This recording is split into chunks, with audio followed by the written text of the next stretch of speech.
Y ahí sí, ahora sí, me estaba pillando la tecnología. Bueno, chicos y chicas, hoy día les voy a presentar un poco lo que es la introducción a la computación.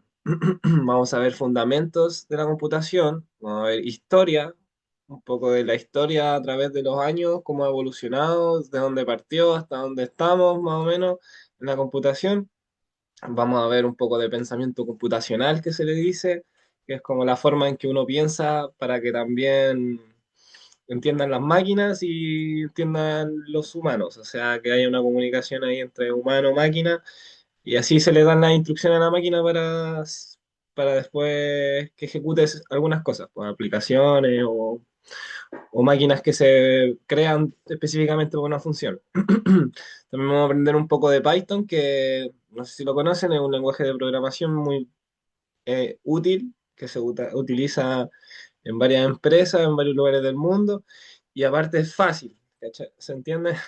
Perdón. Entonces eso es una virtud, o sea, algo bueno para nosotros, porque vamos a poder utilizarlo y ese aprendizaje va a ser útil si ustedes quisieran seguir adelante con la programación, porque ese lenguaje se utiliza hasta el día de hoy y es mágico, ¿sí? Es magia. O sea, se pueden hacer cosas muy bacanas con eso. Bueno, me presento, me llamo Bejat Olea Navarro, estoy en el último año de Ingeniería Civil en Computación, así que igual esto va a ser un caso de que en algún momento tengan dudas, nos vamos a ver durante 3 sesiones, creo, no, como 5 sesiones. Entonces, en caso de que tengan dudas, igual de un poco de la experiencia, pueden hablarme. Creo que va a quedar mi número por ahí o mi correo. Eh, Eso, entonces no estamos tan alejados, ustedes están recién entrando a una carrera universitaria y ya voy saliendo, pero ahí está el contraste igual, en caso de que tengan alguna duda o, o se sientan inseguros en algo, les puedo guiar un poco. Ok, vamos a partir un poco con la clase. Quiero hacer algo aquí.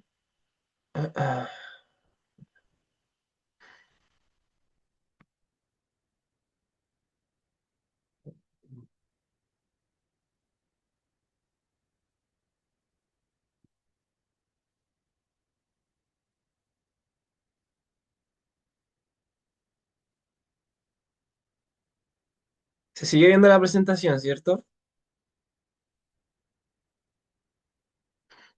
Sí, sí se ve. ¿Se Ya, me genial. escucha? Creo que sí. Sí, sí, se escucha. Gracias.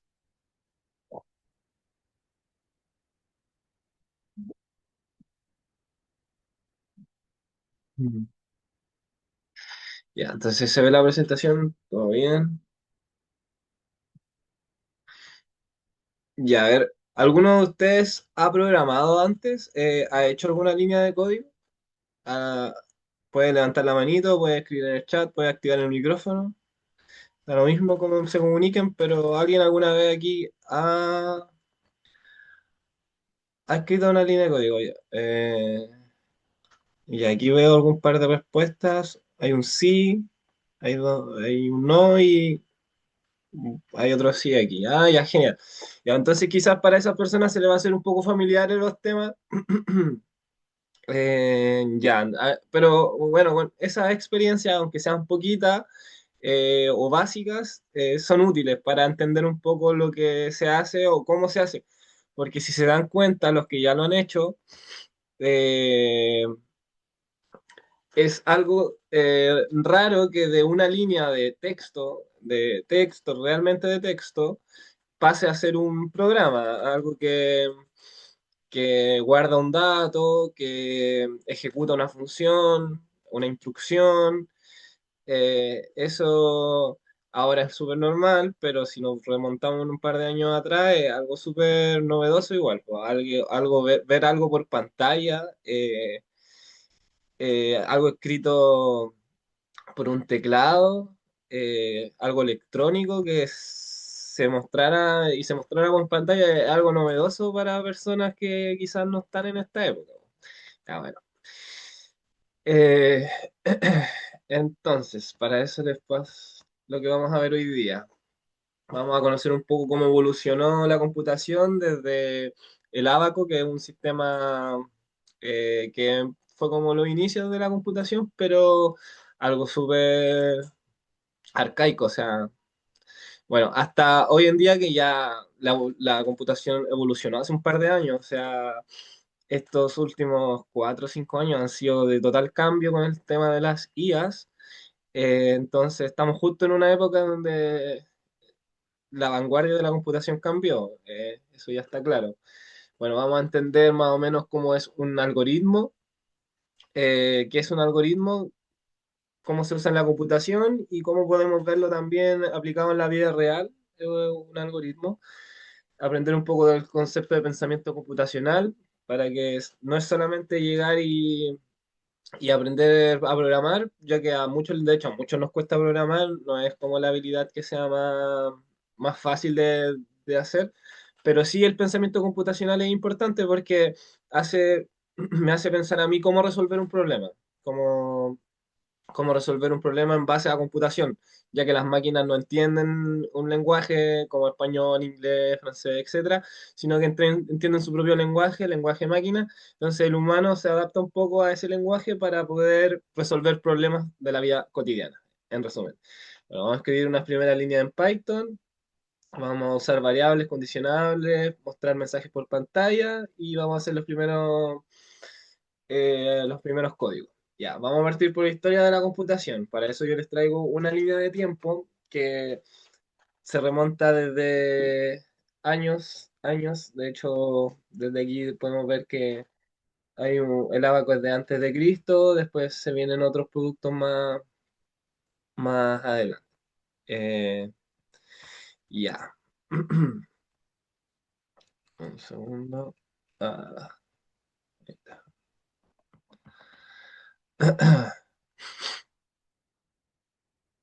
Ok, ya.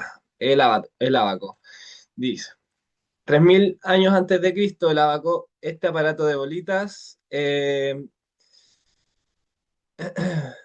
resulta que era básicamente una primera computadora. eh, Se usaba para hacer cálculos matemáticos. Yo creo que más de uno aquí lo conocemos. Igual hasta el día de hoy existen estos tipos de artefactos. No sé si han visto uno cuando chicos. La, Esto demuestra que el humano de hace muchos años tiene la necesidad de hacer cálculos y automatizar cosas. Desde la antigüedad el humano está buscando, desde Egipto está buscando hacer cálculos, no contar con los dedos, y se buscaron herramientas para resolver este tipo de problemas y aquí nace una eh, que quizás ellos no sabían en qué lo que iba a terminar, pero en un comienzo nace por una necesidad que es automatizar cosas y los cálculos en este caso hacerlos más rápido. Después viene este segundo invento que se llama Pascalina en 1642. Eh, Esto era una calculadora mecánica que podía sumar y restar, funcionaba con engranajes, tiene un sistema muy similar a lo que es un reloj. Eh, Se inventó para hacer cálculos matemáticos, como les dije, para no hacer miles de cálculos a mano.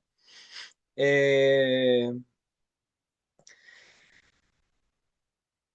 Cuando Pascal hizo esto, lo hizo pensando de que había que hacer una máquina para hacer este tipo de cálculos, para no hacerlos a mano y estar anotándolos así como con los deditos ni con un papel.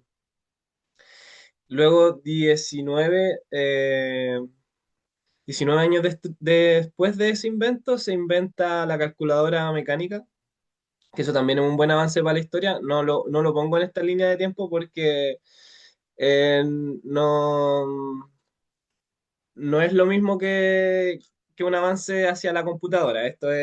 La calculadora es un avance hacia lo que es los cálculos matemáticos, pero la pascalina si bien, está igual como de la manito porque, como les dije, son para hacer cálculos matemáticos. Después viene el telar de Jacquard, creo que se pronuncia, en 1801. Eh, Esto se inventa un telar que usaba tarjetas perforadas. A ver cómo poder darle un ejemplo. Bueno, una tarjeta que se le hacía hoyitos y esos hoyitos significaban algo. Entonces, era como programación, pero bien arcaico, o sea, hecho en artefactos de hecho que son de telar, o sea, muchos años atrás estamos hablando de eso. Eh,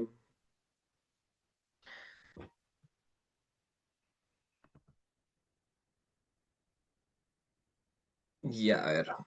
¿Por qué esto es importante? Porque las tarjetas básicamente era como programar, se van dando instrucciones a la máquina a través de información codificada como el binario, que es el lenguaje que conocen las máquinas. Entonces, eso ya fue abriendo paso a esa forma de programar. Después viene una máquina analítica que pueden ver en 1833.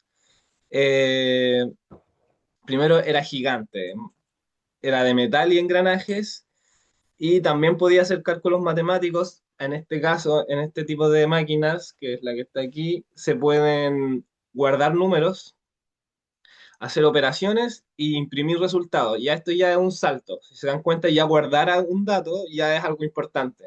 Ya el dato no es volátil, que tú lo colocas y después deja de existir en la máquina. Ya esto lo guardaba, hacía operaciones e imprimía resultados. O sea que ya empieza a ser algo más cercano a lo que se ve hoy en día. Eh, Esta máquina nunca se terminó completamente, ya que gastó una fortuna. eh, y nunca se llegó a construir hasta el final, pero era básicamente un plano de lo que podríamos hacer, lo que podría hacer una computadora actualmente, ya que, como les dije, tiene memoria, procesamiento de datos y una salida de datos. Esto ya fue un salto gigante para lo que es la computación. Después viene, bueno, estos nombres son raros, Ada Lovelace, no sé cómo se pronuncia. Eh, bueno, la inventora es del mismo nombre, era inglesa en el siglo XIX y es una de las primeras programadoras de la historia, señorita. Eh, Escribió una serie de notas sobre la máquina analítica, la máquina anterior. Con esas notas incluyó un algoritmo extra, una secuencia de instrucciones para que la máquina calculara los números de Bernoulli, que es una ecuación matemática, y ese algoritmo es considerado el primer programa de computación en la historia. Esto pasa en 1843, 100 años antes de que existiera una computadora real, así que Ada Lovelace, no sé cómo se pronuncia, programó una máquina que aún no existía para esa época. Bueno, dato importante, aquí las mujeres son parte pionera e importante en la computación. De hecho, hay programadoras muy famosas y inventoras muy famosas del área de la computación. Eh, bueno, esta chica también escribió algo que en ese momento parecía filosofía, pero ahí suena poético. Dijo que la máquina podría usarse no solo para números, sino para componer música o para manipular cualquier cosa que pudiera expresarse con símbolos. Eso básicamente descubre ciertas cosas que ya se ven en la computación moderna. Y es sorprendente igual ver que ya se estaba conversándose como 300 años atrás. O sea, interesante. Bueno, estos son los orígenes, ya complicados, o sea, que ustedes vean algo así. De hecho, son cosas que se remontan años atrás, son las bases de todo esto, cosas que ya no se ven actualmente. Entonces ahora pasamos un poco más a la era moderna, con descubrimientos más modernos. No sé si han escuchado de la máquina de Turing. ¿Alguien ha escuchado sobre ese descubrimiento? Y que ese ya es famoso, ese descubrimiento. Voy a estar atento al chat igual en caso de que me den respuestas por ahí. Ya, aquí dice, Alan Turing. Eh, ya, en 1936 publicó un paper, eh, un artículo científico, donde describía algo que se llamaba la máquina de Turing, que era un concepto teórico, no tanto una máquina física, básicamente una descripción matemática de qué significa computar algo. La máquina de Turing lo que hacía era correr una cinta, esa cinta iba colocando ceros o unos, y eso iba haciendo un programa que al final era un código que podía eh, bueno, hacía muchas cosas. De hecho, este descubrimiento está muy ligado a lo que es la inteligencia artificial actualmente. Es un pionero en ese sentido. Esta máquina ayudaba un poco a lo que es las decisiones. Si se dan cuenta, abre paso de hecho al binario, a que el binario se empezara a utilizar en la computación. El Turing demostró que cualquier problema que puede resolverse siguiendo un conjunto de reglas, puede resolverse con una máquina. Eso, eso hace más o menos la máquina de Turing, puede resolver cualquier tipo de problemas computacional. No sé cómo funciona así específicamente, la verdad. Les mentiría si les dijera cómo funciona específicamente. Esto se remonta a años atrás. Ya. Alan Turing también hace otro descubrimiento importante que es el ENIAC. De hecho, hay una película que habla sobre esto, no sé si la han visto. Eh, Era un computador eléctrico, pesaba más o menos 30 toneladas, ocupaba una sala entera, como pueden ver aquí en la foto, es gigante. No es repito, no es casualidad que hayan mujeres en esta foto. Antes eran programadoras, o sea, cumplían ese rol. Ya. Eh, ¿Qué se podía hacer con esta máquina? Principalmente cálculos. Hacía cálculos para el ejército de Estados Unidos. Podía hacer unas 5.000 sumas por segundo.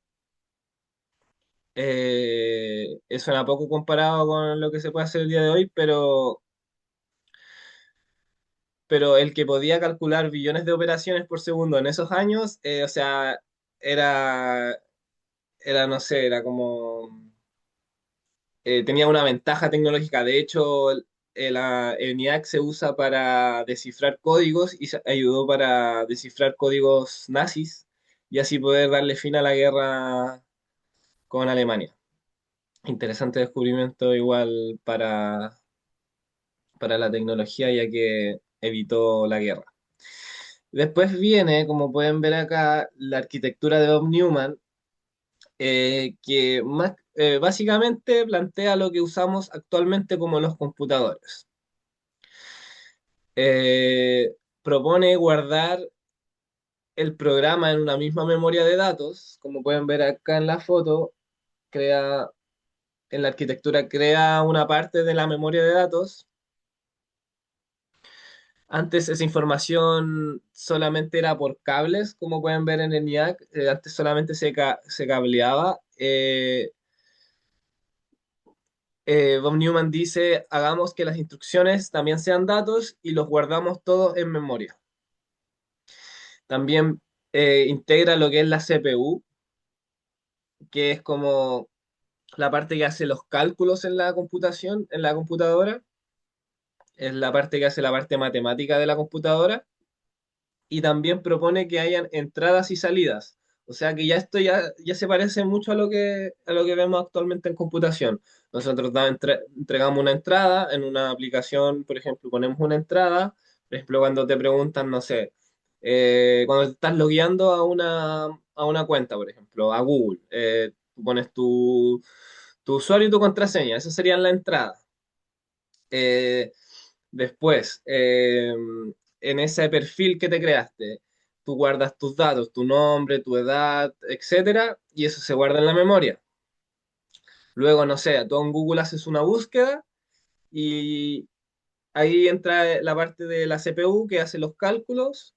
Tú haces la búsqueda y la salida, que vendría siendo el output device que está acá, vendría siendo, no sé, po, el resultado de la búsqueda. ¿Se entiende? Entonces, eso ya es algo que ya es moderno ya. Una entrada es el primer paso, después hacen los cálculos, o se guarda en memoria, todo eso se puede hacer al mismo tiempo, o se guarda en memoria primero y después se hacen los cálculos, y después se da una salida. Eso ya se parece mucho a lo que es la computación actual. Después viene, bueno, aquí tienen ya un PC, eh, yo creo que más de uno tiene uno de estos tipos de PC. No creo que todos tengan notebook, algunos igual conocen estos tipos de PC. Ya en 1981 eh, nace los primeros computadores. Esto fue un cambio, o sea, eh, algo de ser muy grande y caro pasa a algo que puede ser más pequeño y accesible al público. Esto abre una puerta, la verdad, esto abre una puerta hacia nuevas cosas. Porque después, en 1991, nace lo que podemos llamar Internet, la web, que es la forma de navegar información a través de páginas enlazadas entre sí. Entonces aquí ya se da que yo tengo un computador y ese computador manda información a internet y esa información puede llegarle a distintas personas que ni siquiera estén en mi misma ciudad, por ejemplo, o en mi misma casa o en la misma localidad.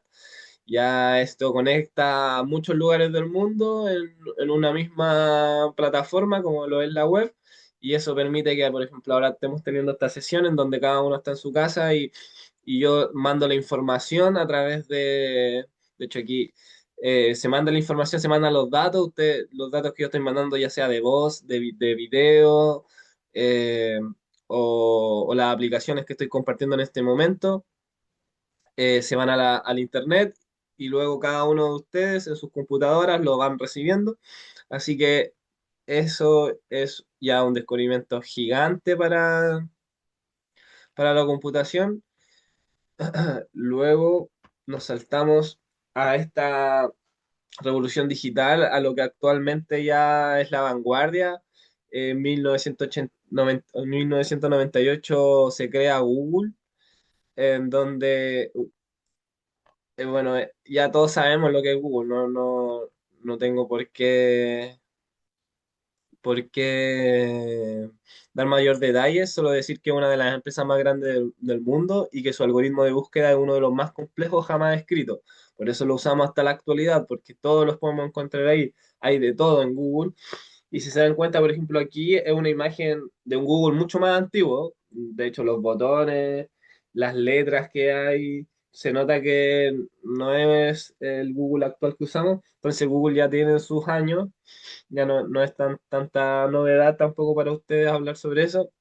Después viene la tecnología de los iPhone, todo teléfono inteligente que ahora se puede usar tal cual como se usa un computador. Eh, Antes era como impensable que hubiera tecnología en aparatos tan pequeños y tecnología tan potente igual. O sea, un iPhone es prácticamente un computador más pequeño. Luego viene lo actual, 2022 sale ChatGPT, donde aparecen los LLM, Language Learning Machine, no sé cómo es la abreviación, pero LLM significa eh, inteligencia artificial que te va contestando al momento, lo que sería ChatGPT o Géminis. Eh, en 2 meses ya tenía 100 millones de usuarios. Eso lo compara con Instagram, que tardó 2 años y medio en llegar a esa cifra. ChatGPT revolucionó lo que ahora son las clases, lo que ahora son realizar tareas, realizar informes, realizar programas. O sea, yo no podría decirles que yo no la ocupo, ni tampoco podría decirles que no la ocuparan. Ni tampoco me diría a mí mismo que no la ocupe porque, o sea, está revolucionando todo. Les digo de mi experiencia personal, eh, los productos tecnológicos que he podido crear después de la IA ha sido sorprendente, cosas que igual me hubieran demorado, no sé, meses, quizás hasta medio año o un año en hacer, ahora las puedo hacer muy rápido.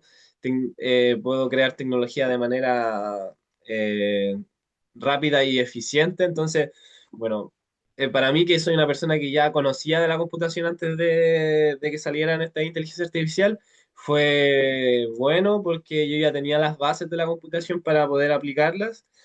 Eh, pero ojo que igual aquí hay un debate de qué tan bueno para el aprendizaje puede ser, ya que tampoco la idea es que todo lo haga la IA porque también falla y porque al final el proceso de nosotros crear y de hacer cosas se va viendo limitado. Entonces ahí hay que tener ojo, eso se lo dejo a tu criterio de cada uno. Entonces, como podemos ver, hoy en día ya usamos IA, hay distintos tipos de inteligencia artificial, todas las cosas están guardadas en la nube, los fotos y los documentos ya ahora pocas veces están en la memoria local de tu máquina, porque lo más probable es que tu máquina en algún momento pueda echarse a perder, pueda quedar sin memoria, etcétera. Entonces, podríamos perder los datos con eso. Entonces, hoy en día todo se sube a la nube para tener un respaldo en Internet de las cosas. La mayoría de personas usa teléfonos y los dispositivos están todos conectados entre sí. Entonces, en eso estamos hoy en día. Vamos ahora a pasar a los personajes a los personajes claves. Tenemos de nuevo aquí a Von Neumann. Eh, Turing es, o sea, perdón, Alan Turing. Turing es considerado el padre de la computación, además de su trabajo teórico con la máquina de Turing. Durante la Segunda Guerra Mundial fue reclutado por el gobierno británico para descifrar el código Enigma, el sistema de comunicación cifrado que usaban los nazis. Lo logró. Los historiadores estiman que ese trabajo acortó la guerra entre 2 y 4 años, salvando millones de vidas. También propuso lo que hoy llamamos la prueba de Turing. Si una máquina puede mantener una conversación con un humano de forma indistinguible de otro humano, se dice que la máquina piensa. Eso abre la pregunta de si pueden pensar las máquinas y sigue siendo un debate relevante hoy en día con la IA. Se los dejo a su criterio, o sea, pueden pensar las máquinas, sí o no, yo no voy a entrar en esa discusión. Turing muere a los 41 años en circunstancias trágicas. En 2013, la reina de Inglaterra le otorgó un indulto póstumo. Eh, es una historia triste la de Alan Turing, de hecho sufre discriminación por su orientación sexual y de hecho eso creo que es como las circunstancias trágicas que provocan su muerte. Pero hoy en día está en boca de todos porque es un pionero en la inteligencia artificial con el tema de las pruebas de Turing y bueno, como descifró el código, un código nazi, también es una persona que tiene mucho reconocimiento hasta el día de hoy.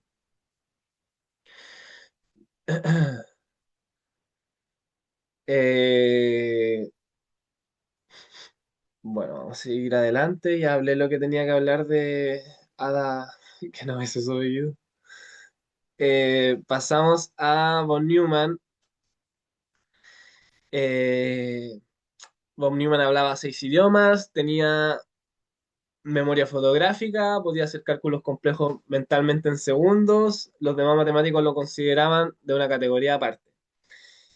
Su modelo tiene que ver con que la CPU procesa, la memoria guarda los datos y las entradas y salidas eh, son los datos que el usuario ingresa y los que el usuario obtiene luego de la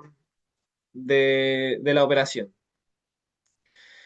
Tiene más de 75 años y sigue siendo exactamente lo que tenemos dentro de la computadora hoy.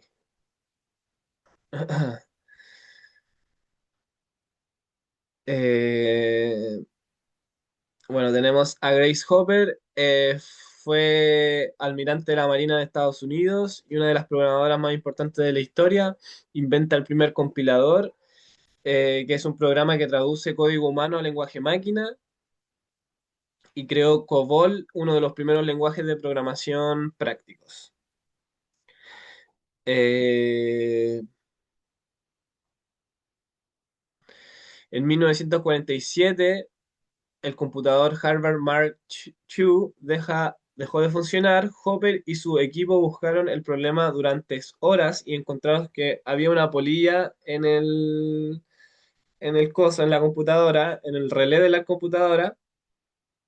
Eh, Sacaron el insecto, lo pegaron en un cuaderno, en una bitácora, y escribieron primer caso real de bug encontrado. Entonces, de ese día, los errores, no sé si lo saben, yo creo que sí, po, que los errores de código o de programa se llaman bugs. Eh, esa es la raíz de por qué se llaman bugs. Raro, fue un dato que descubrí ayer.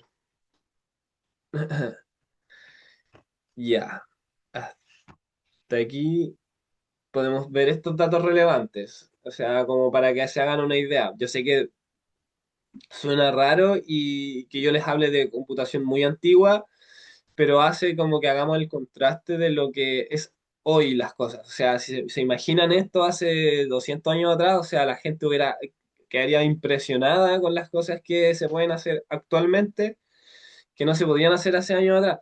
De hecho, yo últimamente igual con la salida de la inteligencia artificial y todo, hablo de repente con mi familia, con mis amigos, y ya personas que tienen 40 o 50 años ni siquiera se imaginaban que esta época, esta era fuera así.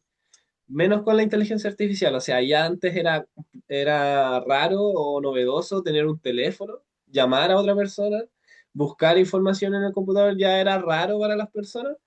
Imagínense ahora con todo cómo evoluciona tan rápido. Quizás para ustedes, no sé qué edad tendrán, algunos serán más jóvenes, otros tendrán mayor edad, pero para los que son más jóvenes, esto es cotidiano para ustedes, o sea, yo también, o sea, para mí, yo tuve un computador igual cuando niño, bien niño, entonces normalizamos estos tipos de cosas, pues antes no era normal.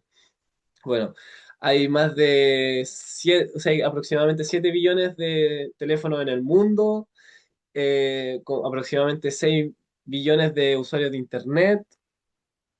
eh, no sé cómo se pronuncia eso, pero muchos datos creados por año, más de 700 millones de usuarios de IA, aproximadamente 50 billones de dispositivos conectados y transistores bien pequeños, 2 nano, bueno, tampoco sé cómo se dice esa unidad de medida. Déjenme chequear un mensaje que me llegó. Ah, que aquí me están corrigiendo, bien, genial. Ya, ¿qué son los transistores?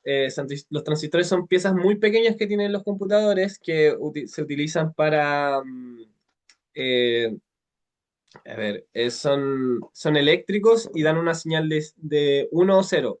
O sea que es como dar la señal de encendido o apagado, una instrucción, y la suma de los transistores van formando una suma de uno y ceros, que al final es binario, y bueno, eso va transportando la señal eléctrica del computador, haciendo instrucciones. Es difícil de explicar, lo siento. Pero ¿qué es la idea? ¿Cuál es la idea de que sean pequeños? Es que antes eran gigantes. Si se dan cuenta, si retrocedo, las computadoras eran gigantes. Entonces, al descubrir los transistores y hacerlos más pequeños, se pueden hacer artefactos más pequeños. De hecho, por eso es la explicación de que de pasar a computadoras gigantes, podamos pasar a un iPhone que es muy pequeño porque los transistores, lo que da la señal eléctrica del aparato, son pequeños ahora, son súper pequeños. Eh, Creo que yo tenía un video para esto. Voy a buscarlo. Aquí está.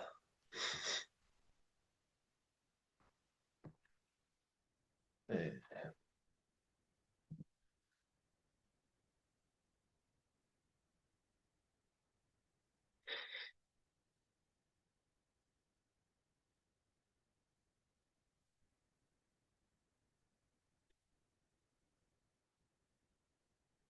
ya, me tienen que decir si se escucha el video que les voy a mostrar. ¿Se escucha? Primero que nada, ¿se escucha? No, no escucho nada. No escuchas. Ok, mira, déjame arreglarlo.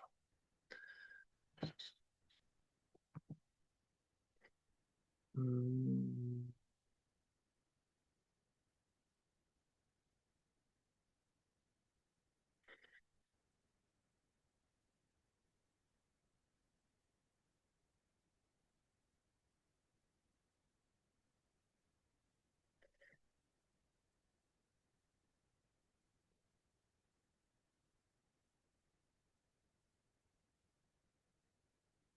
mm,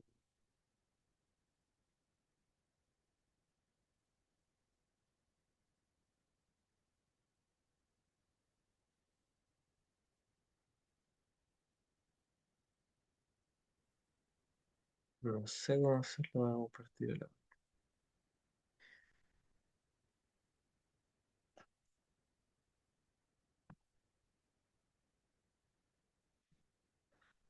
Ah,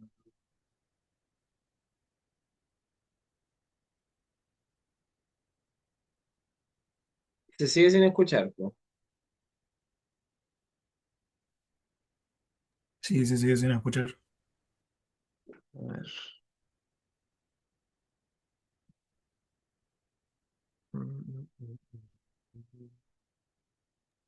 Tampoco sé si quieres mostrarnos el video, pero veo la presentación solamente.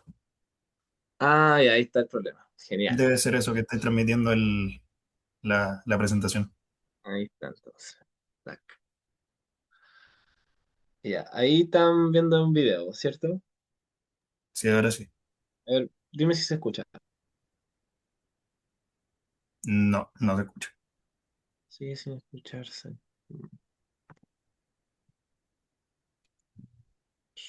Voy de nuevo. Ah, aquí está. Ahora debería escucharse.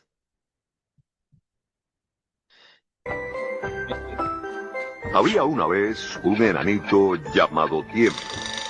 Si él tocaba Ahora sí, ¿cierto? Sí, ahora sí. Ya, genial. Ya, tenemos 5 minutos para ver este videito.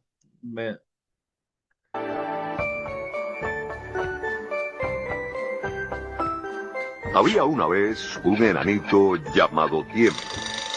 Si él tocaba algo con su gorro mágico, podíamos conocer la historia de las cosas.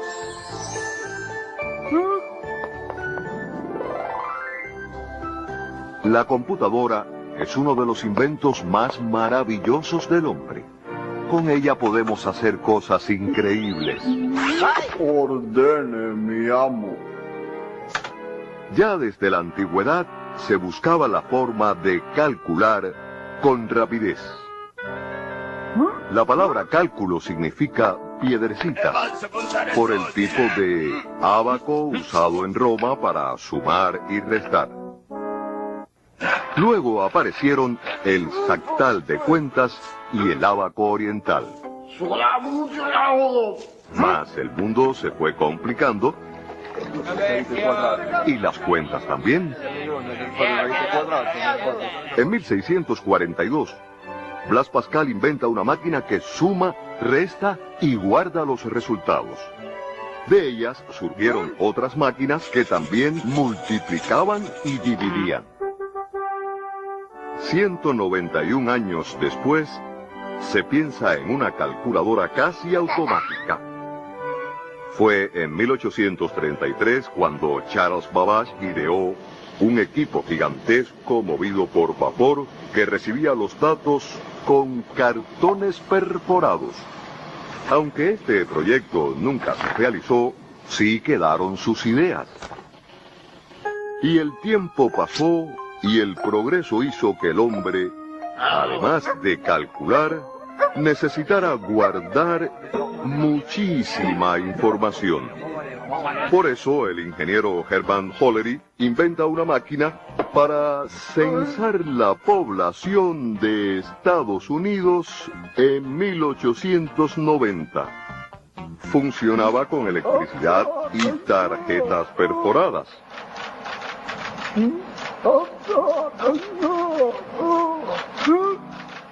Más de medio siglo después, entra en escena la primera computadora electromecánica. creada por el profesor Howard Aiken, que pesaba 2 toneladas.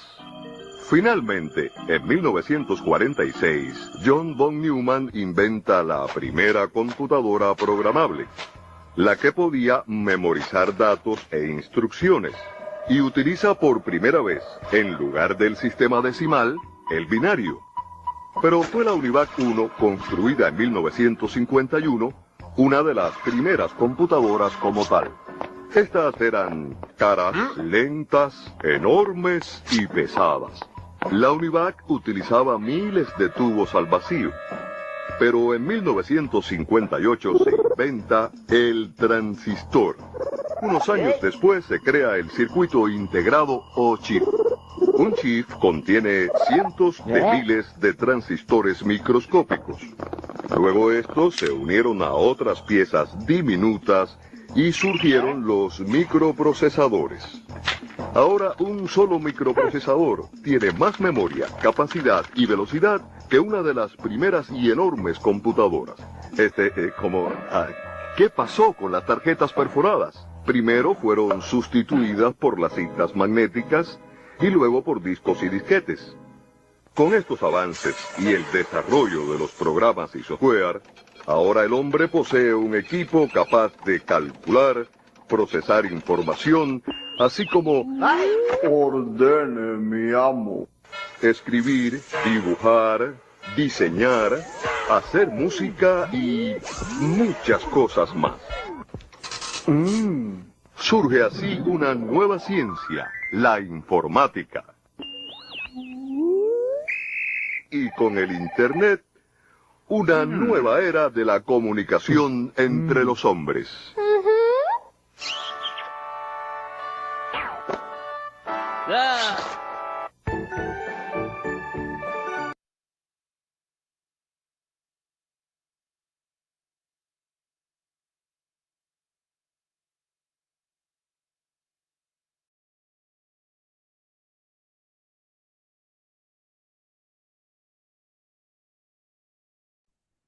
Y ya. En resumen, más o menos lo que yo ya había mencionado, quería poner este video para que fuera más claro nomás. Vamos a volver acá a la presentación. Eh, Se ve la presentación ahora, ¿no? ¿Cierto?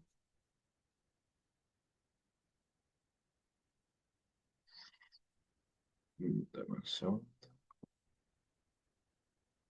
Ya, genial, ahora se ve la presentación.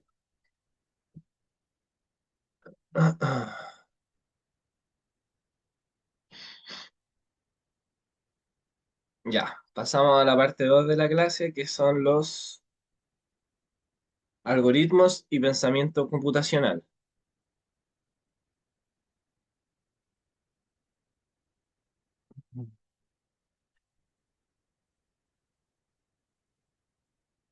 Eh,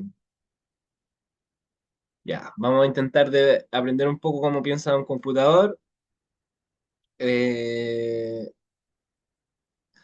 bueno, aquí entra la duda de si los computadores piensan. La verdad, como que no piensan mucho, pero eh, sino que hacen lo que uno les dice en realidad, hacen las instrucciones que uno les pide. Entonces ahí está la clave. Para programar hay que aprender a darle instrucciones claras, precisas, ordenadas, porque una máquina no entiende,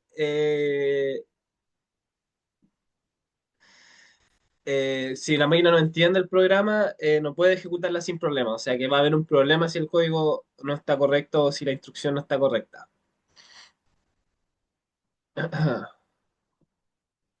Ya, ¿qué es un algoritmo?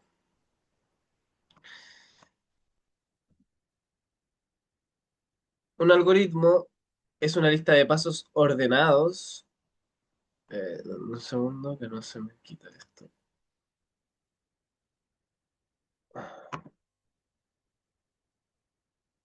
Un segundo.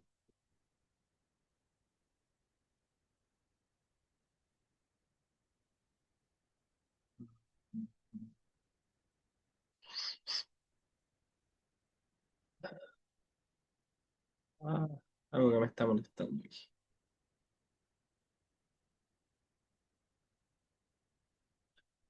Aquí está.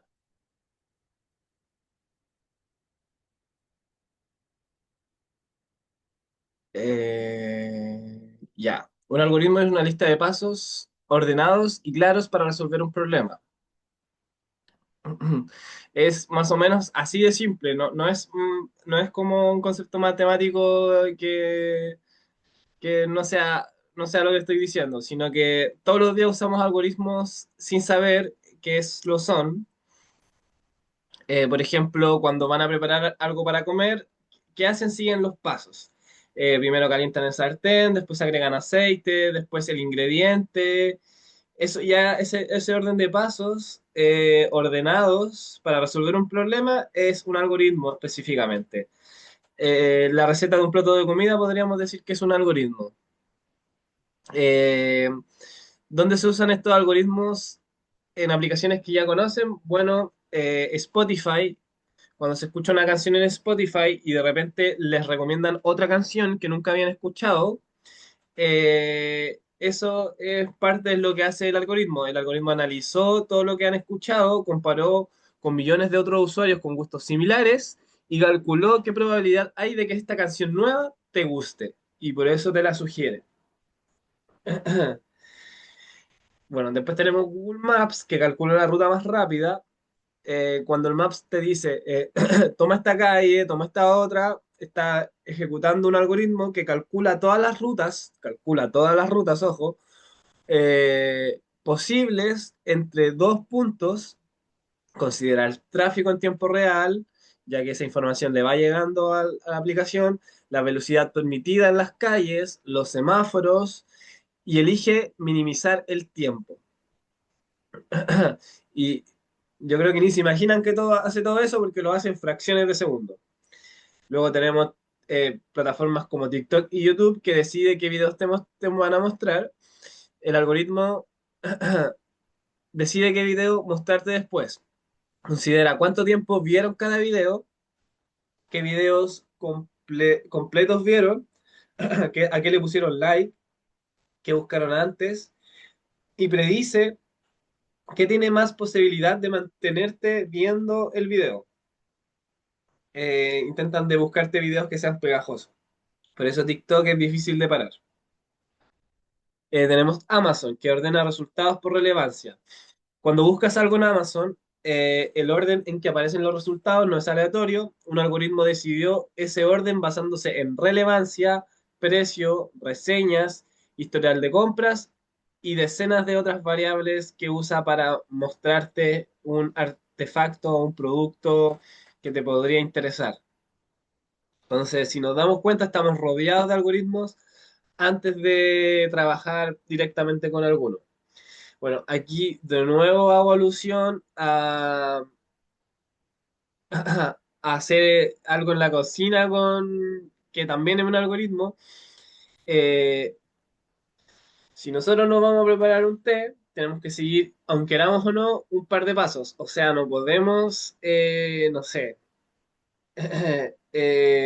tomarte un té caliente sin hervir el agua. O sea, no podí, si te echáis el agua fría en la taza, el té no va a estar caliente. O sea, no te puedes saltar ese paso, por así decirlo. Ya, entonces, primero, llenar, bueno, ahí dice una olla, debe ver si es una tetera o un hervidor con agua fría. Hervir el agua, esperar los minutos, colocar la bolsa de té, vertir el agua caliente sobre la bolsa, esperar unos minutos para que se cargue el agua con el té, azúcar, que eso es opcional, sí o no, y luego a tomarse el té. Ya, aquí hay algo importante que quizás no lo pueden ver a simple vista. ¿Se acuerdan que yo les dije que en la arquitectura de von Neumann te dice que va a haber una entrada y después va a haber una salida, que es el resultado final? Y entre medio pasan procedimientos, cálculos, condiciones. ¿Qué son unas condiciones? Que si yo son cosas opcionales. No todos los algoritmos son tan lineales, o sea, como como te decía recién, YouTube, por ejemplo, o Spotify, te recomiendo esta canción, no sé, pues, el algoritmo va a empezar a decir si le gusta este estilo de música, sí o no, y va a empezar a decidir. No, ya, entonces no te sugiere esa canción, agarra otra y dice, ¿le gustará esta canción? Y ahí el algoritmo de nuevo está preguntándose sí o no. Ah, sí, sí le va a gustar. Entonces, agarra ese otro camino que es distinto al no, por ejemplo, y sigue los pasos que vienen luego del sí en este caso. Ya, entonces, si vamos haciendo un recopilatorio de esto, tenemos la entrada, que en este caso sería llenar el hervidor con agua, sería nuestra entrada. Después vienen los pasos a seguir, el proceso, que es hervir el agua, colocar la bolsa de té, vertir el agua caliente, esperar los segundos. Eso es procedimiento, es algo si tú querías hacerte un té, sí o sí tenéis que seguir esos pasos. O sea, no te podéis saltar hervir el agua, tampoco te podéis saltar colocar la bolsa de té, etcétera. Pero luego entramos a las 6, que esto es una condición. Aquí los caminos se separan. O sea, si yo agrego azúcar, tomo un camino y si no, tomo el otro. Eso es importante más adelante para lo que es la programación. Son condiciones, se llama esto. Y luego viene la salida, que es el té ya hecho y tomarse el té, ¿se entiende? Eh, entonces esto nos abre paso a lo que es el pensamiento computacional, como yo les decía antes. Eh,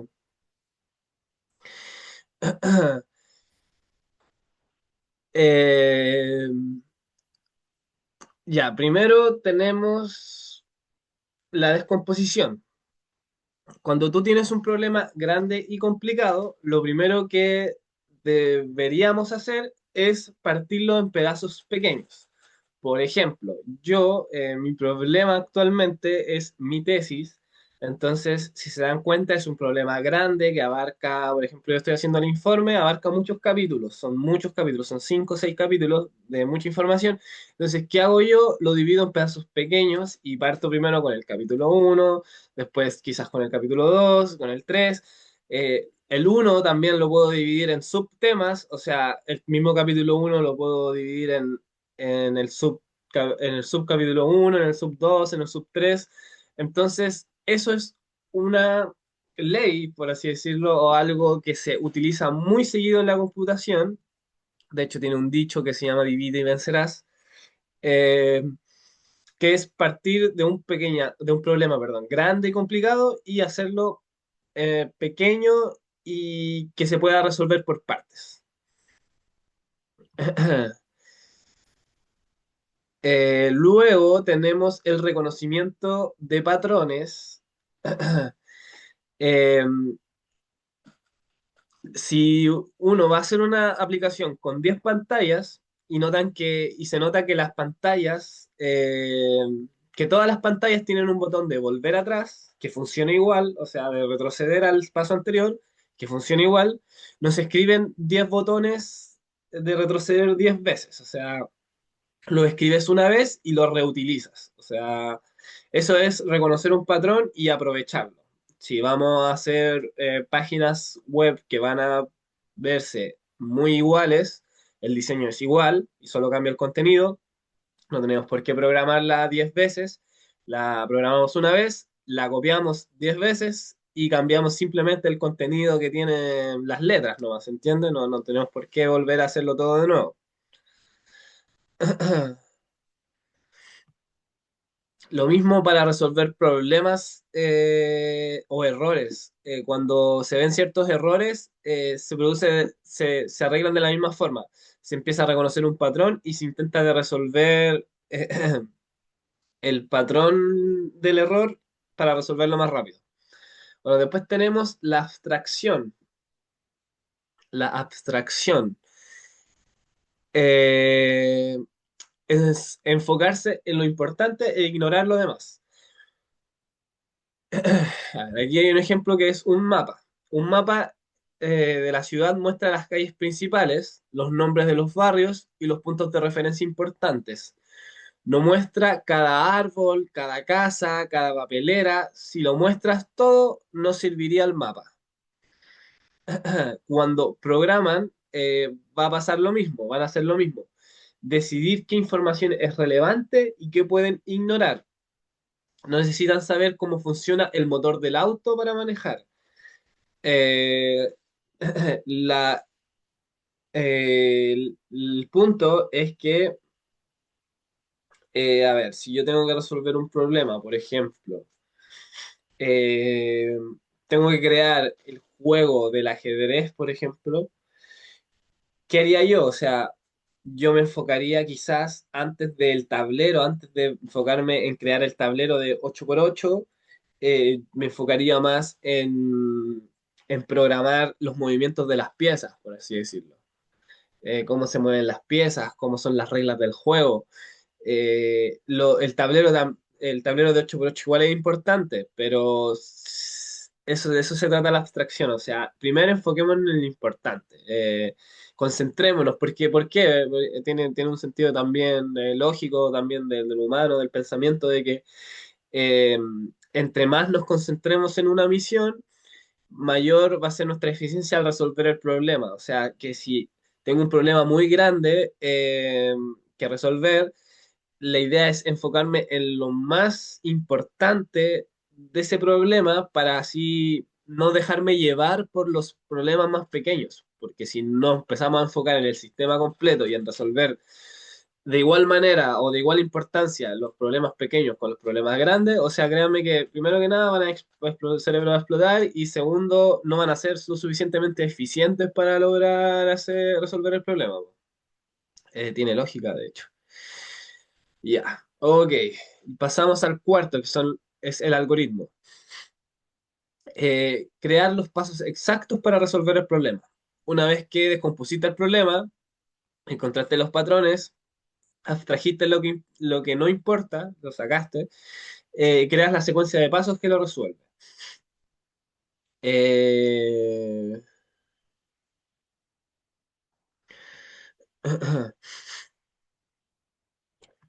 Eh, eso más o menos en resumen. No sé si alguien quiere dar un ejemplo que, no sé, de algo que hagan cotidianamente y que tenga estas cuatro leyes, por así decirlo, estas cuatro, eh, como estas cuatro, no sé cómo decirlo, eh,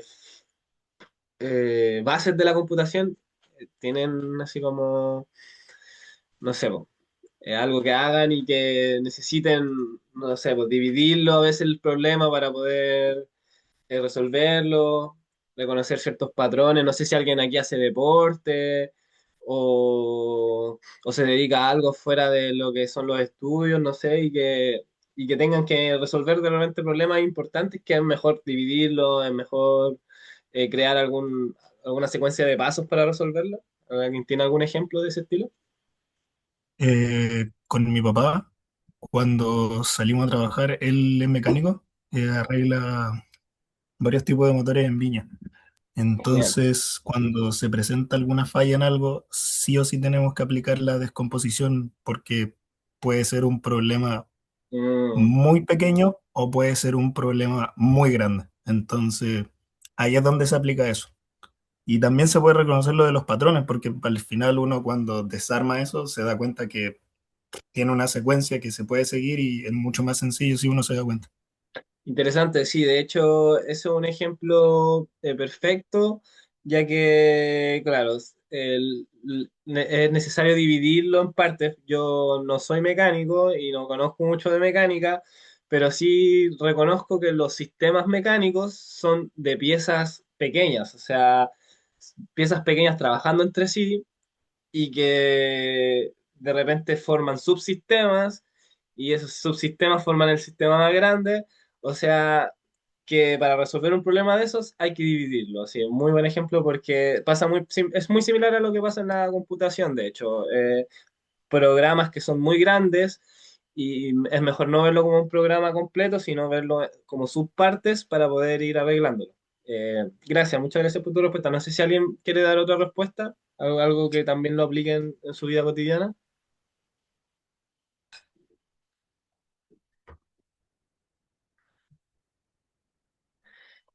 Ya, a ver, vamos entonces a poner ese segundo video para luego terminar la clase.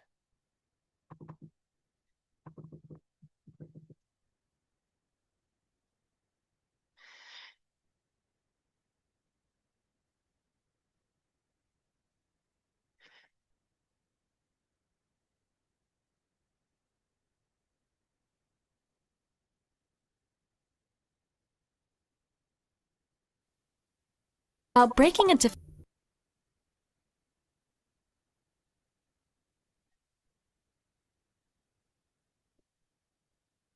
A ver, me tiene que decir que se esté viendo y escuchando.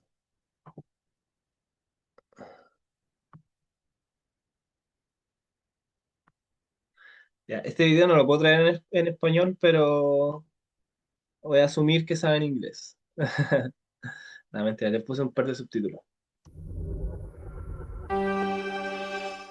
¿Se escucha? ¿Se ve? computational thinking. What is it, and why is it so important? Let's start by looking at the what. You may think that computational thinking is about thinking like a robot or programming like an expert. But it's not. Rather, it is a very versatile skill, a skill that focuses on critical and logical thinking. To put it simply, computational thinking is a problem-solving skill. Let's dive a little deeper. Computational thinking is about looking at a problem and solving it systematically, and therefore arriving at a solution that both humans and computers can understand. Essentially, it is considered the highest order of problem solving. Computational thinking is made up of 4 elements: decomposition, pattern recognition, abstraction, algorithmic thinking. First of all, decomposition. Decomposition is about breaking a difficult problem down into simple and easy to manage parts. Second, pattern recognition. Problems come in all shapes and sizes. But amongst their many differences, there are bound to be similarities. Pattern recognition is about spotting what different problems have in common and using what's worked before to help you out again. Third, abstraction. Abstraction is all about focusing on the details that matter while ignoring the ones that don't. By applying abstraction, we can cut through fluff to get to the heart of the matter. Finally, algorithmic thinking. Algorithm is really just a big word for a set of rules. So algorithmic thinking is basically when you generate a series of simple steps that anyone can follow to solve a problem. Now, let's bring everyone together with a simple example. Meet Max. He's your average hardworking young man, trying his best to be a productive member of society. But today, Max's car has broken down. Luckily enough, he's computational thinking enabled. Let's see how he solves this problem. Max's car can't move too well. He realizes that there are 2 problems. He's running low on fuel, and he has a flat tire. That's the first pillar, decomposition. Now, Max has been in a similar situation before, and based on past experience, he knows that he should take care of the flat tire first. That's the second pillar, pattern recognition. He doesn't have much fuel left, but it's enough to get him to the next patrol station. So he decides to ignore that and focus on the tire. That's the third pillar, abstraction. Finally, to change a tire, Max has to use a jack to elevate his car, loosen the nuts on his tire, remove the tire, and replace it with a new one. Now that's algorithmic thinking. As you can see, computational thinking isn't just for computer scientists or programmers. In fact, many kinds of people, from mechanics, doctors, to presidents, are subconsciously applying computational thinking in their daily lives. Thanks, Max. Have a nice day at work. So why is computational thinking so important? It's not. That is, if you don't mind being left behind in the Stone Age. According to Moore's law, computing performance doubles every 18 months. That is to say, in 10 years, a $1,000 computer will be able to compute faster, more efficiently than the human brain. With technology growing at such an exponential rate, we are integrating computers more than ever before into our lives. To connect, to optimize solutions, and most importantly, to solve problems. The possibilities are limitless. The problem is, having a supercomputer carry out basic instructions and tasks is not at all economical. To make full use of a supercomputer, you'd need to know how to give super instructions. This is where computational thinking comes in, a powerful way to generate advanced solutions and manipulate computers to work for you. Now, imagine if mankind had such immense power at our fingertips. We would be solving problems faster than ever before, with laser accuracy and machine efficiency. With computational thinking and supercomputers, the dream to tackling titanic problems, such as finding a cure for cancer, can be a reality, pushing mankind beyond the final frontier and boldly go where no man has ever been before.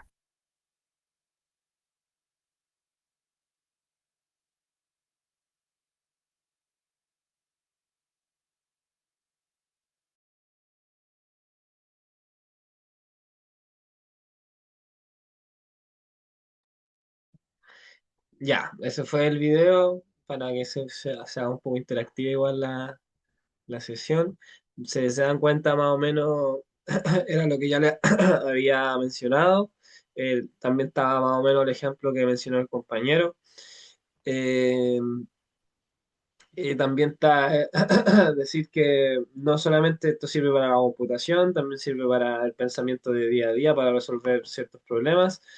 Yo con mis compañeros ya estamos rayados, o sea, cada vez que tenemos un problema que ni siquiera tenga que ver con computación, no sé, lo dividimos, nos concentramos en lo importante, creamos alguna solución para hacerlo, ya es como que ya para nosotros estamos rayados ya con ese, con ese tema. Bueno, ya, ahora vamos a pasar un poco a lo que es programación. La siguiente clase, de hecho, nos vamos a concentrar más en eso. Ahora solo vamos a dar una pequeña pincelada. Ya, ¿qué es Python? Vamos a partir por ¿qué es Python? Se ve la presentación, ¿cierto? Asumo que sí.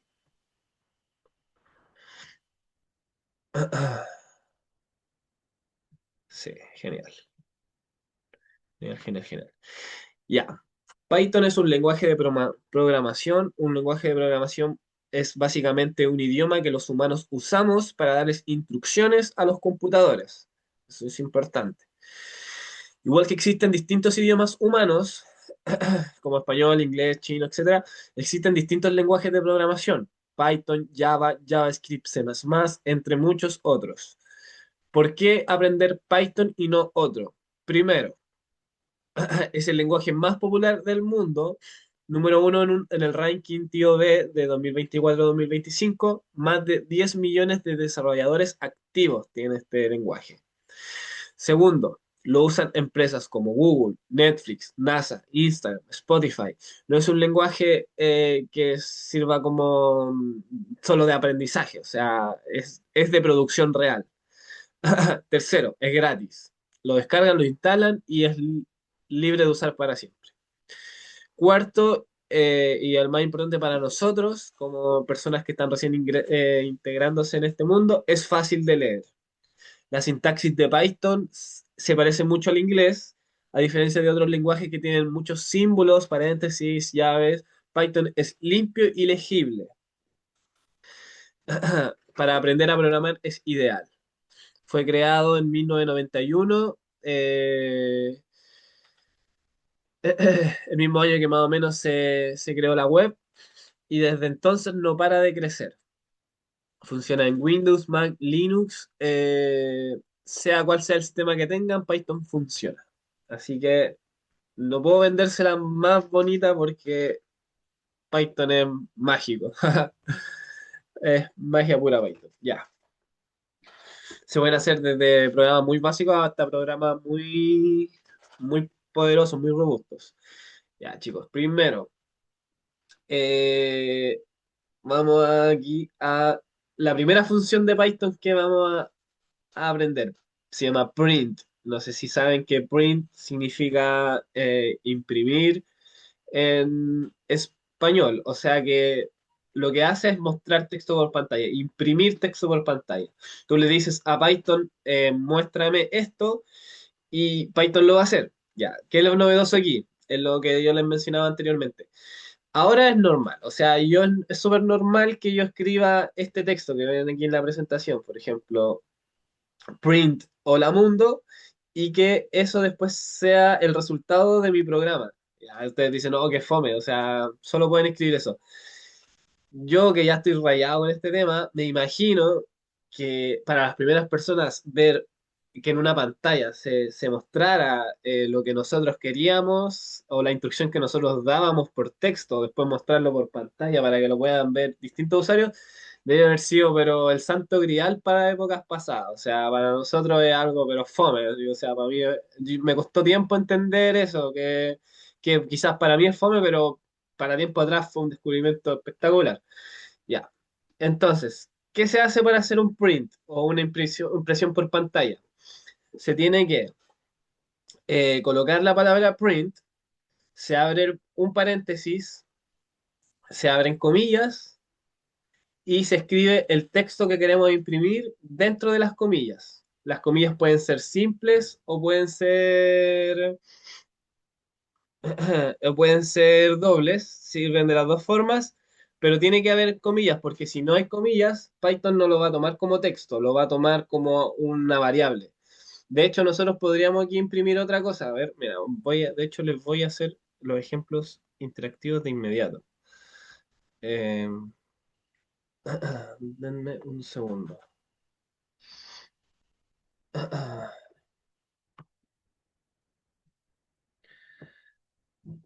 ver.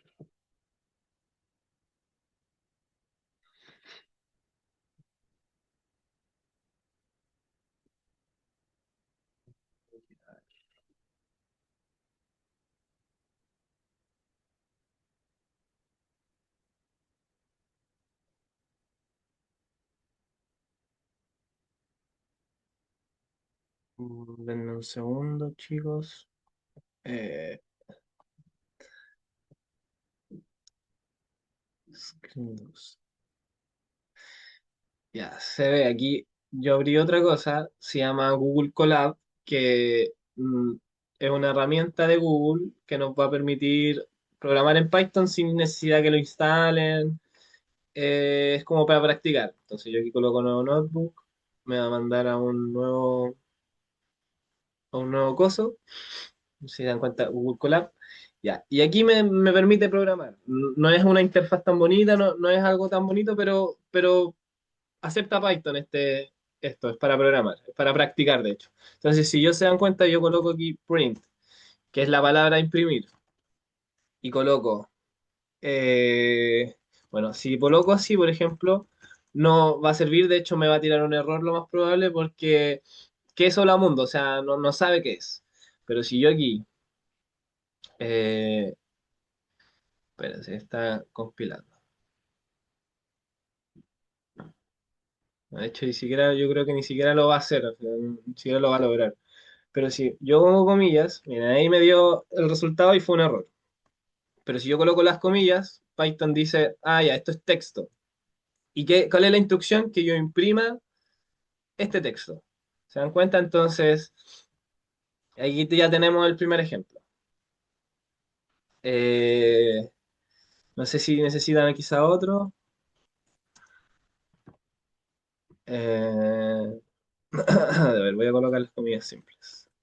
Esas son comillas simples. Voy a escribir por ahí.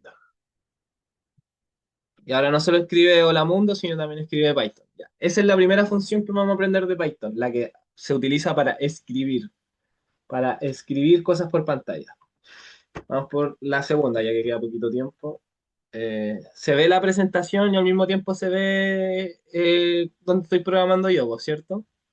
Confírmenme eso para poder seguir.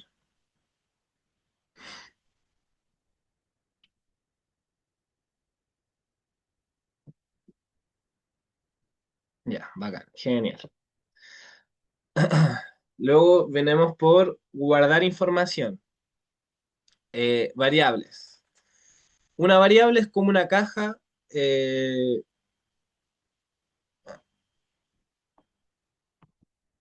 eh, Todavía se ve, ¿cierto? Sí, todavía se ve. Ya,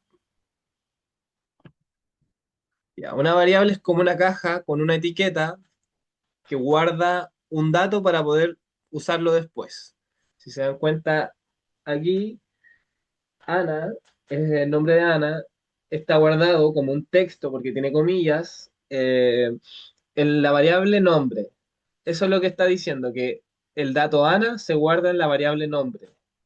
Y aquí el número 12 se guarda en la variable edad. Y luego imprime por pantalla, como yo ya les dije, un texto que se llama Hola, me llamo, y después no es necesario colocar la palabra Ana, sino que colocamos la variable nombre. Y entonces el resultado debería ser Hola, me llamo Ana. Lo mismo que para el siguiente. Imprime por pantalla, tengo, ese lo da el usuario, o sea, el programador, perdón, el programador dice, entre comillas, sabe que lo que viene va a ser una edad, entonces pone desde antes, tengo años. Y entre medio, separados por comas, coloca la variable, que es edad. Entonces el programa entiende que lo que se quiere decir es tengo 12 años en este caso. Podría ser otro número. Ya.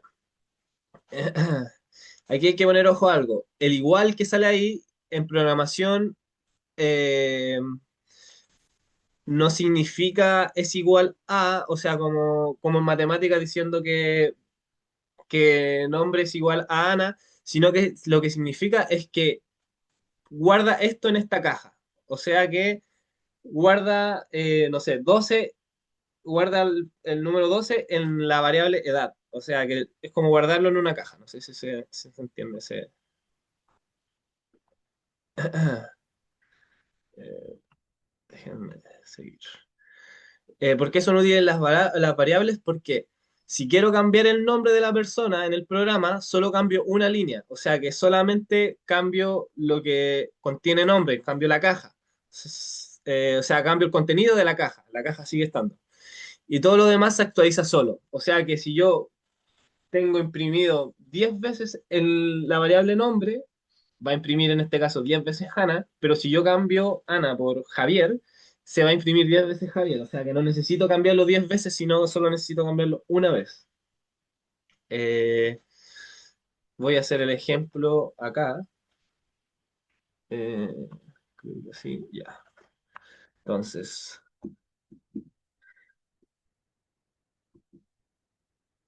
eh, nombre, tengo que poner el igual y las comillas para decirle al programa que esto es texto y luego lo puedo imprimir por pantalla. Voy a poner me llamo, dos puntos, espacio. Esto es para que el usuario que lee, porque el programador ve el código, el usuario no ve el código, el usuario ve la pantalla, lo que va a ser el resultado. Entonces, por eso uno va colocando como estos mensajitos para que el usuario entienda y no vea solamente, en este caso, mi nombre y no va a saber qué es, aparte que mi nombre es súper raro. Eh, entonces, por eso yo coloco esto primero para que el usuario entienda que lo que viene después va a ser un nombre. Entonces ahí coloco la coma y el nombre y se dan cuenta, sale ahí. Y de hecho yo si coloco de nuevo, ahora aparezco dos veces y aquí puedo cambiar el nombre. Si se dan cuenta no tuve que cambiar las demás líneas porque las demás líneas solamente tienen la variable, solamente imprimen la variable. Eh, ya, eso por ahora. Después tenemos la función, así se llaman estas cositas que están entre paréntesis, funciones. La función input, que le pregunta al usuario eh, qué, qué colocar. A ver, déjenme.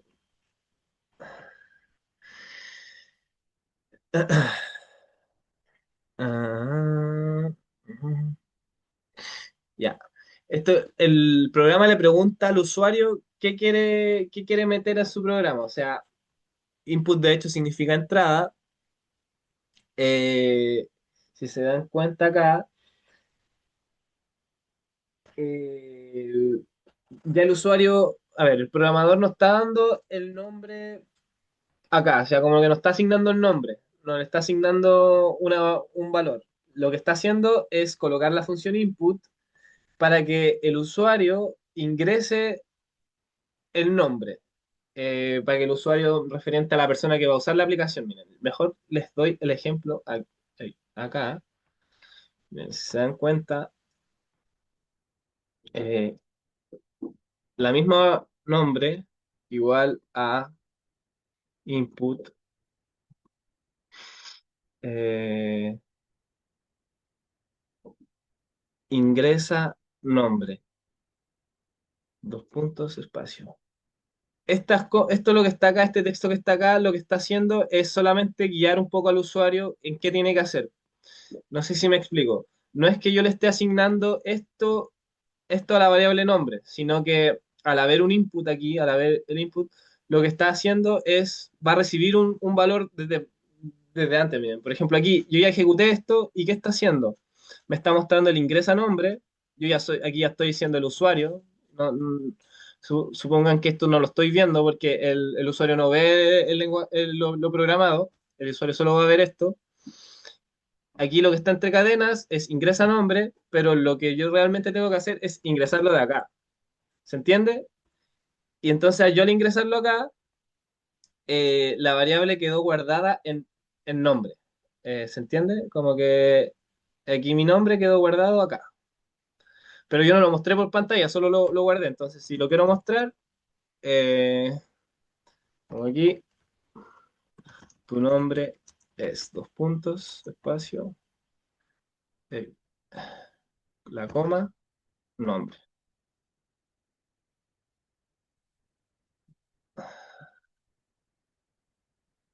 ¿Se entiende? O sea que ya dimos un paso tecnológicamente. Ya no es necesariamente siempre tengo que colocar los nombres eh, directamente desde el lenguaje de programación. De repente, nosotros también podemos pedirle al usuario que cuando ejecute el programa, él lo ingrese. Y ahí nosotros no siquiera vamos a ver, o sea, el usuario puede colocar el nombre que sea y el programa lo va a imprimir sea cual sea el nombre, porque va a imprimir la variable nombre en realidad. Entonces, si yo aquí coloco otro nombre, eh, ahí, sí, ahí está, ahí está el otro nombre. ¿Se entiende? Eh, vamos a terminar con estos dos cositas finales. Ya. Las condiciones. ¿Se recuerdan que yo cuando les pasé el tema del té, de preparar el té, habían dos condiciones? Si le echo azúcar o si no le echo azúcar. Bueno, aquí hay otro ejemplo que podría ser un poquito más quizás visible de cuál es el punto de esto. Eh, ya. Variable nota. ¿Qué es nota? Todavía no es nada, pero el usuario va a ingresar lo que es nota. Si se dan cuenta que hay un input, que el usuario le pide, o sea, el programador le pide al usuario que ingrese una nota, del 1 al 7. Aquí hay un int que significa que la nota va a ser un entero, o sea, 1, 2, 3, 4, 5, 6, 7. Eso está haciendo esta instrucción de acá. Ya, entonces le estamos pidiendo al usuario que ingrese una nota. Ya, luego, aquí está la condición. Aquí igual hay que saber un poco inglés. If significa sí, el if, bueno, no sé si el if específicamente significa sí no. Bueno, ya esto significa sí. Esto significa si no, sí, como ven aquí, y el significa si no. O sea, si nota, la nota que ingresó el usuario es mayor a 4, la imprimimos por pantalla, aprobado. Else if, si no, sí. Si no es mayor a 4 y es mayor o igual a 3, le imprimes casi. O sea que la nota no es mayor a 4, pero sí es mayor a 3. Está entre 3 y 4. Entonces ahí le imprime al usuario casi. Si no, que es la última condición, else. Si no, en otro caso, en caso de que no se cumpla ni la primera ni la segunda, pasa a la tercera condición, que es reprobado. Se le imprime al usuario reprobado. Bien, de hecho, este mismo ejemplo lo voy a copiar, lo voy a colocar acá.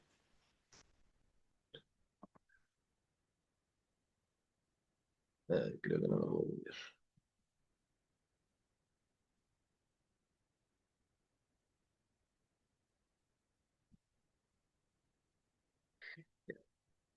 pero creo que... A ver,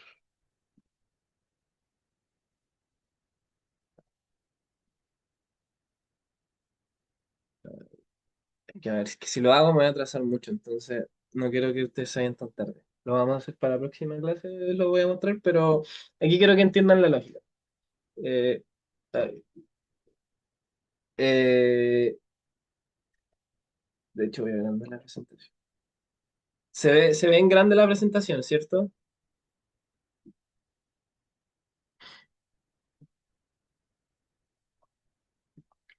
Que la agrandé.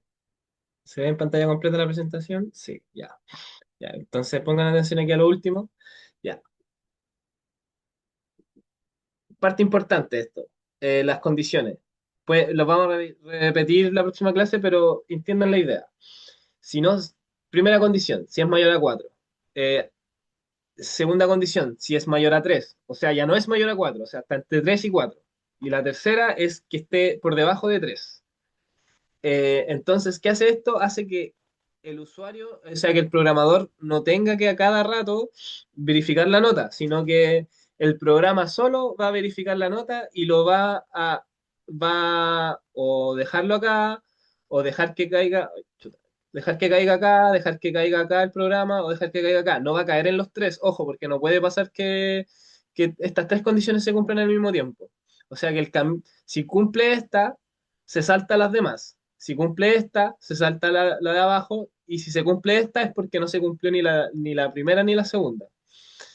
Aquí están los operadores que se usan en las condiciones. Si se dan cuenta, esto significa mayor igual, y esto es lo contrario, o sea, menor que todo esto. Así que aquí están los operadores que uno puede usar en las condiciones.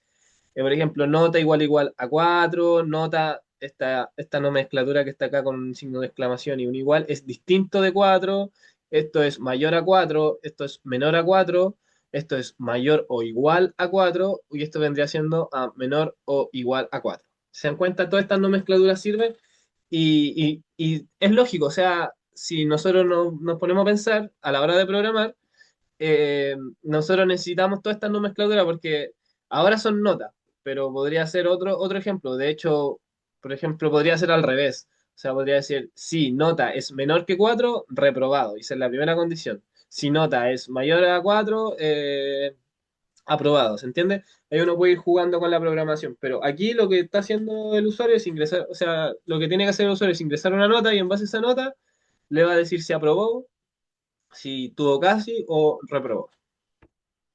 Por último, los bucles. Esto es algo importante igual en la programación, los bucles, porque se repite una acción cuantas veces tú lo defines.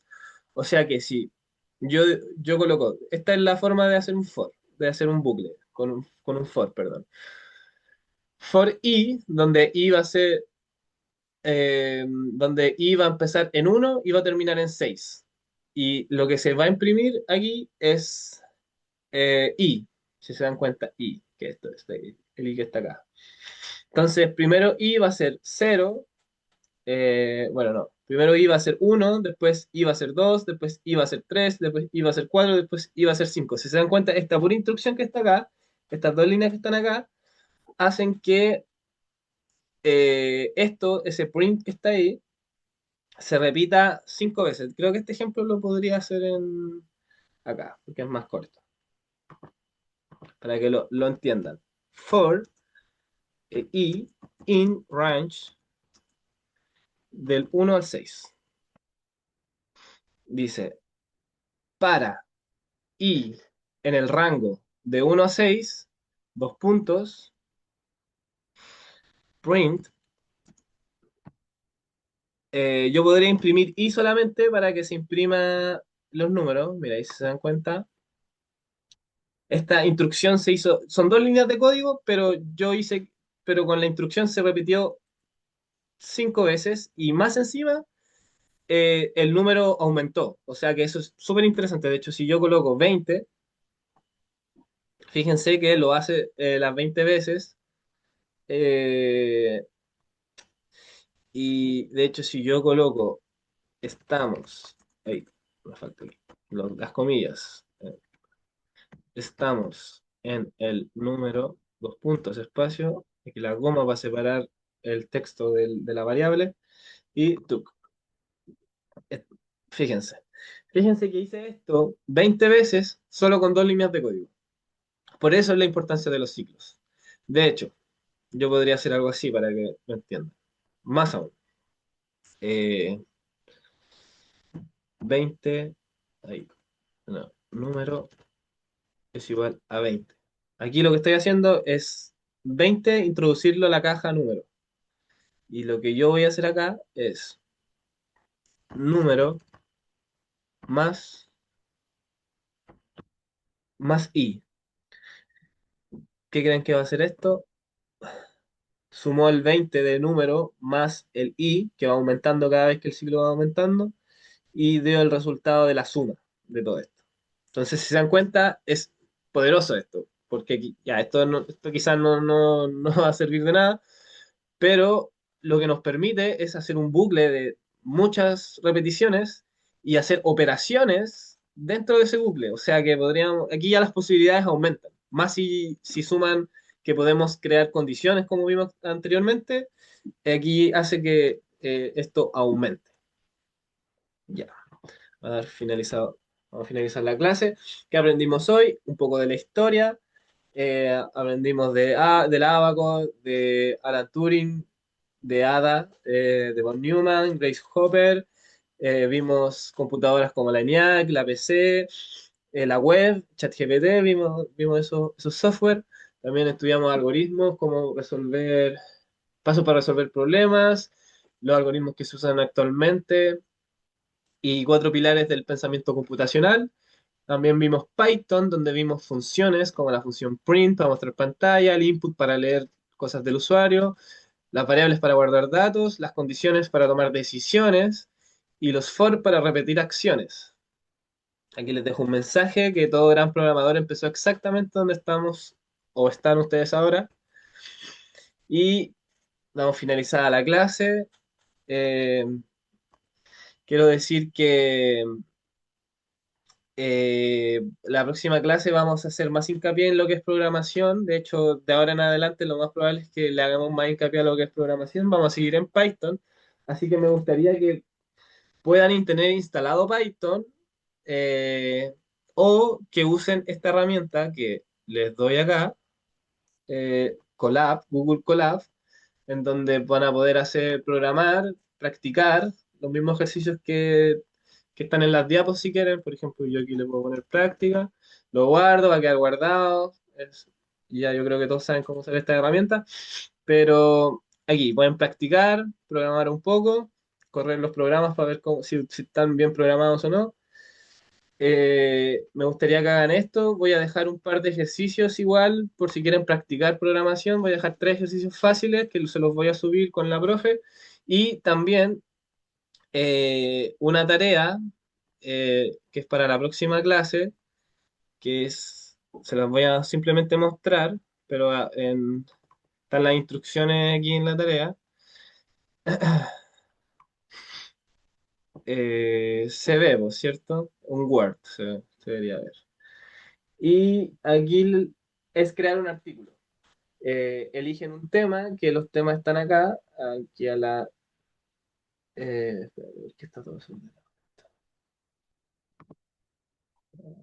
Sí,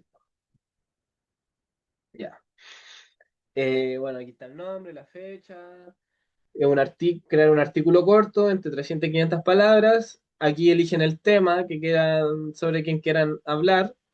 Y aquí están las instrucciones, donde tienen que poner el título de quién van a hablar, la introducción, de quién es, un poco de su vida o historia, su gran aporte en la tecnología, el impacto que tiene con hoy, conclusiones y fuentes. Aquí hay un par de tips, aquí están los criterios de evaluación y esta es la tarea que se la va a subir educando la profesora eh, para que la traigan hecha la próxima semana, o sea, la próxima clase, perdón, de la próxima semana, la próxima clase y la revisemos. Las diapos también van a estar arriba para que también las puedan revisar. Y anoten esto, Google Colab, para que puedan practicar, ya que la próxima clase vamos a seguir con ejercicios de Python. Eh, Eso más que nada. No sé si tienen alguna duda, si algo quieran agregar, no sé, ya eso por lo que yo creo que es lo que vamos a pasar hoy. Eh, Les dejo las palabras a ustedes, algo que agregar, algo que quieran decir. Me estaba descargando Python. Eh, es el 3.14, ¿no? O Sí, CPython, una cosa así. sí, sí. De hecho, Ya. mira, voy a dejar también escrito aquí.